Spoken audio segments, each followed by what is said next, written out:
안녕하십니까. 예, 오늘 히브리서의 기별 2022년 제1기 13과 마지막 과를 하게 됩니다. 읽게 됩니다. 네, 그러기 전에 기도하는 마음으로 시편을 한번 보고 시작하겠습니다. 시편 101편. 다윗의 시. 내가 인자와 공의를 찬송하겠나이다. 여호와여, 내가 주께 찬양하리이다.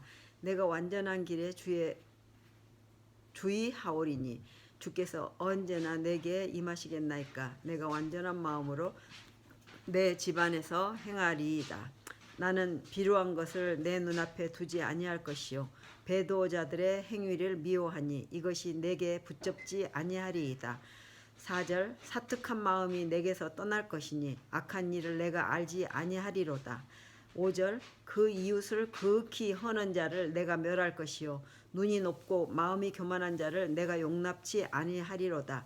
6절. 내 눈이 이 땅에 충성된 자를 살펴 나와 함께 거하게 하리니 완전한 길에 행하는 자가 나를 수종하리로다. 7절. 거짓 행하는 자가 내 집 안에 거하지 못하며 거짓말하는 자가 내 목전에 서지 못하리로다. 8절. 아침마다 내가 이 땅의 모든 악인을 멸하리니 죄악 행하는 자는 여호와의 성에서 다 끊어지리로다. 예, 거짓말하는 사람이 내 앞에 서지 못한다는 말이 참 그러네요. 모든 이 땅에서 거짓된 일들이나 남을 속여서 남을 힘들게 만드는 그런 일이 이 땅에서 없어지기를 바라면서 우리 예수님이 바로 그런 하나님의 나라를 세우시려고 이 땅에 오셔서 그 거짓을 좋아하는 자들에 의해서 십자가에 피 흘리기까지 우리를 위해서 하신 그분에 대해서 히브리서 속에서 이번에 잘 배우고 있습니다. 더 많이 이렇게 명상하면서 또 실천하면서 그렇게 살기를 13가 보겠습니다. 보기 전에 우리 하나님께서 보내신 이 예쁜 꽃, 특히 카네이션은 어버이날에 쓰이는 꽃인데 이 추운 겨울에 이렇게 밖에서 피어 있더라고요. 네, 핑크색도 있는데 이 아주 진한 핑크 말이죠. 그 다음에 이 퍼플 그 풀들도 지금도 여전히 추운데요. 밖이 추운데 피고 있습니다. 네, 제라늄 냄새도 좋고요. 자, 형제 사랑하기를 계속하고 실천해 보시는 거. 장례 치른 가정에 음식 갖다 주시고 군복무 중인 이들에게 편지나 카드 보내시고 그대에게 친절을 베푼 이에게 감사하다고 말하세요. 네, 모두 감사합니다. 연구범위 히브리서 13장, 로마서 12장 13절, 에베소서 5장 3절로 5절, 베드로전서 5장 1절로 4절, 히브리서 2장 9절, 히브리서 4장 16절, 갈라디아서 2장 20절. 기억절. 형제 사랑하기를 계속하고 히브리서 13장 1절. 히브리서 13장은 사도의 마지막 공고를 보여준다. 형제 사랑하기를 계속하고 히브리서 13장 1절. 사도 바울은 히브리서 전체를 통해 우리가 왕이요 제사장 되신 예수님의 가족 곧 그분의 형제 자매임을 확인시켜 주었다. 히브리서의 저자는 편지의 수신자들을 단순히 각자의 구원을 향해 예수님과의 개별적인 관계를 맺는 자라고만 여기는 대신 함께 구원을 받을 하나의 가족으로 보고 있다. 바울은 우리를 위한 예수님의 사역을 형제 사랑으로 특징 짓는다. 예수님은 우리를 형제라 부르시기를 부끄러워하지 아니하셨다. 히브리서 2장 11절. 그러므로 믿는 자들도 서로를 대할 때 예수님께서 우리에게 하신 것처럼 행해야 한다. 히브리서에서 형제 사랑은 누구도 하나님의 은혜에 떨어져 나가지 않도록 서로 돌아보는 일을 포함했다. 히브리서 3장 13절, 10장 24절, 25절, 12장 15절로 17절. 13장은 그 사랑의 많은 요소들이 들어있음을 보여준다. 손님 대접하는 일, 히브리서 13장 2절, 갇힌 자들과 학대받는 자들을 방문하고 도와주는 일, 히브리서 13장 3절, 결혼을 귀하게 여기는 일, 히브리서 13장 4절, 탐심을 피하는 일, 히브리서 13장 5절 6절, 교회 지도자들을 기억하고 순종하는 일, 히브리서 13장 7절로 17절. 그리고 이 편지를 기록한 자를 위해 기도하는 일, 히브리서 13장 18절 19절 그것이 바로 그것입니다. 학습 목표 깨닫기. 재림을 기다리며 살아가는 성도들에게 하나님께서 기대하는 모습이 있음을 깨닫는다. 느끼기. 예수님의 십자가 희생을 통해 베풀어 주신 은혜가 우리 삶을 변화시킬 수 있음에 감사한다. 행하기. 하나님의 뜻에 따라 사는 것이 비록 쉽지 않은 길이라 할지라도 끝까지 충성하며 살아간다. 네. 그 다음 결론은요. 예수님의 재림을 간절히 사모하며 살아가는 참된 그리스도인들은 실제적인 삶의 모습을 통해 그 소망을 드러내 보여야 하고 형제를 사랑하고 손님 대접하기를 즐거워하며 음행과 탐심을 멀리하고 지도자들을 기억하고 순종할 뿐 아니라 예수님께서 걸어가시는 고난의 길을 걸을 준비가 되어야 하고 이것이 바로 하나님의 은혜를 경험한 성도들의 삶이라고 하겠습니다. 이 첫째 날 하나님의 백성들을 돌봄. 히브리서 13장 1절 2절 로마서 12장 13절 디모데전서 3장 2절 디도서 1장 8절 그리고 베드로전서 4장 9절을 읽어보면 손님 대접을 어떤 행동으로 하는가. 네, 초기 기독교는 낯선 사람을 환대하는 문화 속에 퍼져나갔고 손님 대접을 마다하지 않았던 사람 중에는 기독교인은 물론 비기독교인들도 있었죠. 손님 대접하기를 잊지 말라는 가르침은 단순히 손님을 집으로 모시는 것을 깜빡 잊는 것을 이야기하는 것이 아니라 의도적으로 모른 척하는 것을 의미했을 것입니다. 바울은 동료 신자들을 위한 대접만을 염두에 두고 이야기한 것이 아니었고 부지중에 손님 대접함으로 천사들을 대접한 이들이 있었다고 히브리서 13장 2절. 바울은 아마도 아브라함과 사라의 집에 방문할 때 세 사람 이야기를 생각했는데요. 창세기 18장 2절로 15절 다른 사람을 대접한다는 것은 예수님께서 하셨던 것처럼 그들과 소유를 나누고 그들의 슬픔을 공감한다는 것을 의미합니다. 히브리서 2장 10절로 18절. 감옥에 갇힌 자들을 향한 형제 사랑은 단순히 기도 속에 그들을 기억하는 것이 아니라 물질적, 정서적 지원을 제공하는 것을 의미하고 그들 가운데는 감옥에 갇힌 자들을 의도적으로 등한시할 위험이 있었다. 사회에서 정죄받은 자들에게 물질적, 정서적 지원을 제공하는 자들은 고통받는 사람들과 자기 자신을 같은 처지에 놓는 셈이었다.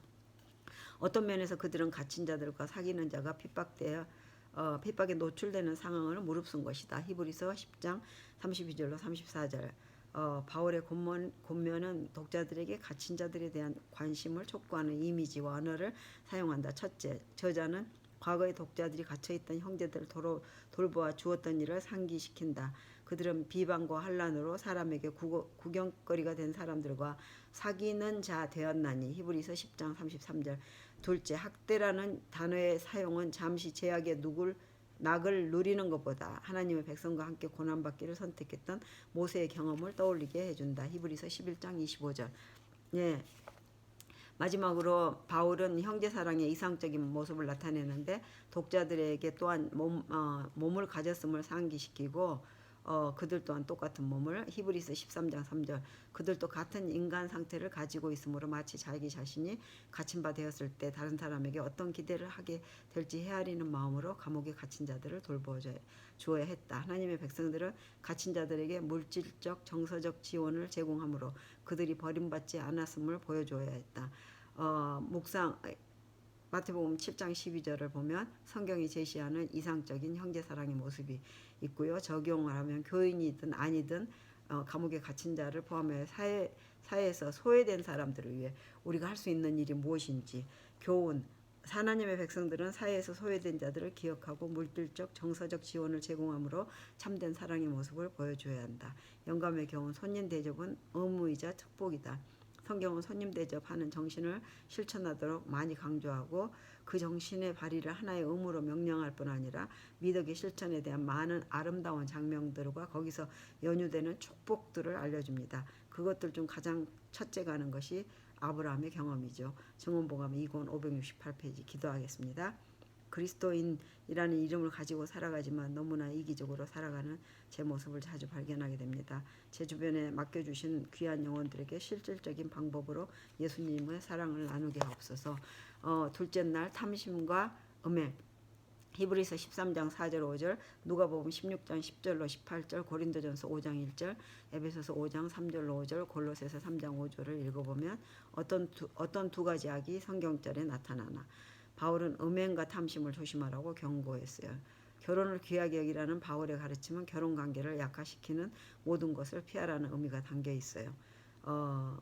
결혼 서약을 위반하는 것과 부당한 이혼도 포함되어 있어요. 마태복음 19장 9절, 침소를 더럽히지 말라고 하고 결혼의 성관계 통해 결혼관계를 모독하지 않을 것을 말하고 음행하는 자들이라는 표현은 신약에서 모든 종류의 성적 부도덕을 가리킨다고.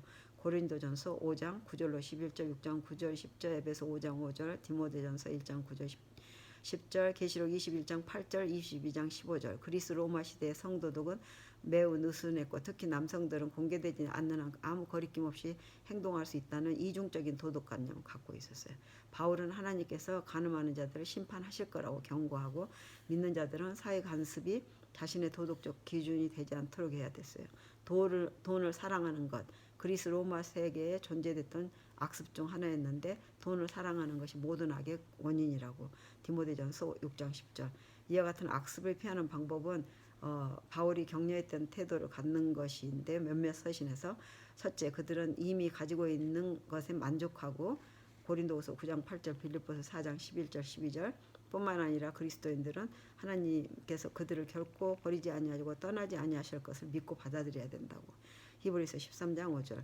이 약속은 여러 장소와 순간에 하나님의 백성들에게 주어졌는데 오늘 사는 우리에게도 주어져 있습니다. 창세기 28장 15절, 신명기 31장 6절 8절, 여호수아 1장 5절, 역대상 28장 20절.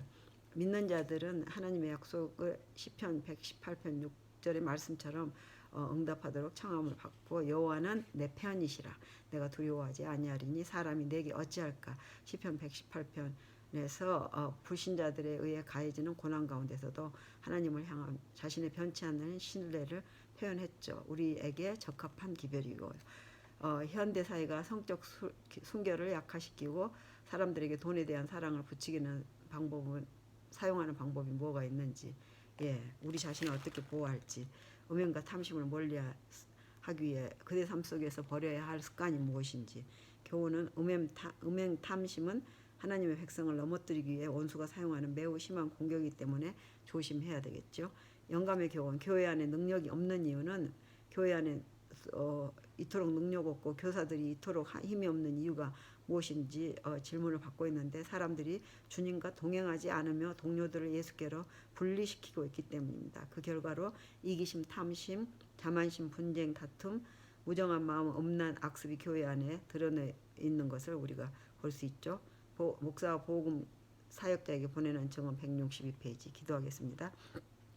세상이 세워놓은 도덕적 기준이 저의 기준이 되지 않도록 하나님께서 말씀을 통해 허락하신 성경적 원칙들을 마음속에 깊이 새기며 하나님의 법칙에 따라 충성된 하늘 시민으로 살도록 도와주시옵소서. 아멘. 너희를 인도하는 자들을 기억하라. 히브리서 13장 7절로 17절을 보면 지도자들과 어떤 관계를 우리가 맺어야 되나요? 히브리서 13장 7절부터 17절에 지도자들을 기억하고 순종하라는 부탁을 했어요. 히브리서 13장 7절. 기억하라는 명령은 단순히 머릿속으로 생각하는 것이나 외적인 행위로 그들에게 존경을 표시하는 것을 의미하지 않아요. 바울은 그들의 행실의 결말을 주의하여 보고 그들의 믿음을 본받음으로 그들을 기억하라고 권면합니다. 바울에게 있어서 기억하며 감사하고 있음을 나타내는 최고의 행위는 그 대상이 했던 행동을 따라하는 것이었습니다. 이를 위해 바울은 교회를 처음 설립했던 지도자들을 신자들이 깊이 생각하고 모방해야 할 믿음의 영웅들의 목록에 추가시켰다. 이 목록에는 히브리서 11장에 등장하는 믿음의 영웅들과 히브리서 12장에 등장하는 믿음의 완전한 모본 대신 예수님을 포함합니다. 저자는 계속해서 예수 그리스도는 언제나 오늘이나 영원토록 동일하시느니라. 히브리서 13장 8절. 시간의 흐름 속에 가르침이 변질되는 거짓 교사들은 예수님의 불변하심에 전혀 비할 바가 되지 못한다. 히브리서 13장 9절. 히브리서 13장 7절 지도자들을 기억하라는 가르침은 본문 끝에서 좀 더 강한 어조로 다시 한번 반복됩니다. 신자들에게 지도자들은 그들의 영혼을 보살피는 자들이기 때문에 지도자들에게 순종하고 하라고 권면합니다. 지도자들은 회중 또는 양떼의 영적 평안함을 책임지며 영적 상태에서 하나님께 보고해야 될 목사들로 묘사된다. 베드로전서 5장 1절로 4절, 고린도전서 3장 10절로 15절. 그래서 이런 이해는 오늘날 교회와 각기 다른 단체에서 봉사하는 교단의 지도자들에게 똑같이 적용돼야 됩니다. 성경의 문맥은 지도자들이 큰 목자, 히브리서 13장 20절 대신은 예수님 아래서 섬기는 작은 목자들임을 나타내고, 지도자들의 돌봄과 신실함이 신자들의 순종과 신뢰와 결합한다면 매우 만족스러운 결과를 얻게 될 것이고, 이 지도자들이 신자들을 기쁨으로 섬길 뿐만 아니라 기쁨으로 하나님께 그들에 대한 보고를 하게 될 것을 의미합니다. 그래서 하나님의 몸된 교회 안에서 지도자 신자 사이에 건강한 신뢰관계가 중요한 이유입니다. 그대가 출석하는 교회 또 세계교회 안에 있는 지도자와 성도들 간의 경험을 관계를 강화시키고 향상시키기에 우리가 기도하며 노력해야 되겠죠. 교훈 신자들은 그들에게 하나님의 말씀을 전하며 하나님 앞에서 그들의 영혼을 책임지기 위해 지도자들을 기억하고 순종해야 됩니다. 영감의 교훈, 형제를 사랑하고 지도자를 존중하라. 모든 사람은 그들의 형제를 사랑하고 그들의 지도자들을 존경하고 존중해야 한다. 그러나 그들은 그들을 자기들의 짐을 지는 자들로 삼아서는 안 됩니다. 우리는 우리의 모든 어려움과 난처한 것들을 다른 사람들의 마음에 쏟아놓음으로 그들을 지치게 해서는 또 안 됩니다. 교회 증언 5권 725페이지. 기도하겠습니다. 우리 교회와 교단을 이끌어가는 지도자를 주셔서 감사합니다. 하나님께서 허락하신 지도자들과 성도들이 서로 신뢰하며 맡겨진 사명을 끝까지 감당할 수 있도록 모두에게 약속된 주의 영을 풍성하게 내려주시옵소서. 넷째 날 수요일 다른 교훈에 끌리지 말라. 히브리서 13장 9절, 2장 9절, 4장 16